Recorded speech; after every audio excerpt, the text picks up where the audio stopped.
Pitta. This is the elements of fire and water blended together.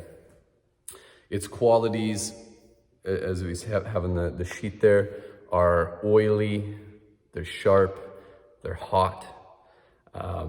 There's a mobility to it, a liquidness, a movement, and it can also be quite intense if you think of when fire and water come together. What does that create? Often it can create very hot steam, or it can be, I think of it as a lava-like quality where there's movement of the lava, but there's also this heat. So it honors that water and the fire. These are the people often who, looking at their body, have a little more of an athletic build. They're not super big or too heavy, but often you can visually see their muscles. Kind of your stereotypical athlete often is that pitta quality in the body. They tend to have an intensity to them, sometimes a restlessness, quite a bit. When they're in balance and doing quite well, they're often a very warm person, someone that you can often you feel quite good around them. They're often drawn to leadership, because we talked about that consuming nature of fire. Needs this fuel, and often roles of leadership or roles of teaching. There's a consuming of knowledge and this fire that brings forth action. So that can be some of the qualities of Pitta when it's doing quite well. Also, this quality of fire can bring insight. It can bring clarity, like when you light a candle and it brings light to situations. In terms of mental faculties, it can often open up information and open up insight by using that fiery quality. And with all of these doshas, we all have them present in us, just at kind of different varying amounts, if you want to think of it that way. So pittas, when they're out of balance, can get very irritable and very frustrated. And if you could have anyone in your life that you know who's very fiery or very intense, or there's lots of metaphors talking about this fiery of like the short fuse, which of course is that burning wick ready to go. So some of their tendencies are kind of these anger and rage, the short fuse. They can often get very competitive, which goes back to that kind of athletic quality of really pushing themselves, really consuming, and often really draining their batteries with that. So the two, and I'll use the example of the person in a bit, but often the tendencies of Pitta when it's quite out of balance is they can't stop or slow down. There's this constant need for more, this constant competitiveness or kind of a judgmentalness that this isn't enough, I should be doing more. That can show up quite a bit. And often something will happen that shuts them down and stops them. And working with a lot of people in the physical sense, often that's an injury, often that's inflammatory things where there's too much heat in the body that shuts them down, complete exhaustion, sickness that arises that's kind of uncalled for. That shows up where they can't stop, they can't slow down, their body will make them. Often it's an injury and it's like, well, I can't run and I can't do what I want anymore, and the body makes the decision for them in a way. So these pittas, and this interesting topic here, is what they tend to avoid but benefit from. What really irks them but also is very honoring to them is taking time to rest and to calm themselves. And also a very important word is to cool themselves, because they have this hot quality, taking times to be outside in fresh air, to go for a swim, to literally turn the temperature of the body down. But when you have that heat going, sometimes taking the time to stop can be quite hard. So often the Pitta type doesn't like to slow down or to take these times to pause.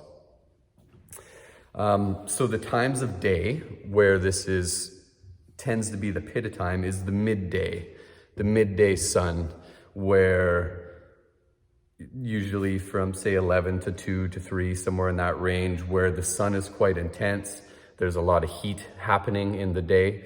So for Pitta type of people, that midday often there's way too much Pitta happening. And that's the beautiful time of the day to take a moment to cool yourself, to sit in the shade, to do, to take those moments of calm and to chill out. The season, of course, is spring and summer. They're kind of the end of the spring, going through the summer into the early fall, where the heat is there. That's the Pitta time of season. And then the stage of life, which tends to be puberty onwards and it depends on the person, 40, 45, 55, maybe 60. But it's the time of life where this quality of Pitta is calling you out into the world. It's calling you to action. It's calling you to get to work, to maybe to establish a career, to earn some funds, to establish a foundation for your family if you're going that route. So it's the midlife where the world is really calling you to show up. And from what I observe, maybe not as much in Powell River, but our dominant culture is a very Pitta culture, especially in the big cities where there's this push to perform, this competitiveness in the city. So we're somewhat in a very Pitta dominant culture from what I observe. So shifting this into someone I've worked with to give you kind of a real world example, who was a very fiery Pitta type person. And she came in to see me with injuries, and they're kind of inflammatory injuries that she went to physio, to chiro, all these different things. They couldn't really figure out what it was. And it was just aches and pains and burning sensations in a lot of her joints. And now to kind of really sit into this lady who is a Pitta, she felt she was very hard on herself for, say, only running 20K and only doing one workout that day. Doing a huge amount of physical work every single day, and was also very hard and competitive with herself on the days she would take a rest. She felt very guilty for taking a day off. And that's Pitta out of balance, where it's this constant consuming, constant need to do more, constant kind of judgment and pressure on herself. So a lot of the work we did was she'd come in here for a session and would be like full energy, like a little fireball bouncing around the room. And for that hour, really it was, how can I design an hour just to get her to chill out and to cool down, literally. So a lot of what we did was very slow moving yoga work, was laying on the floor, was doing pranayama and breathing techniques to help cool the body and cool the system.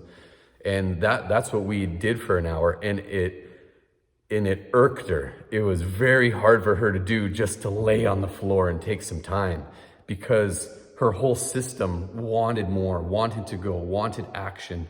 So that's a lot of the work that we did.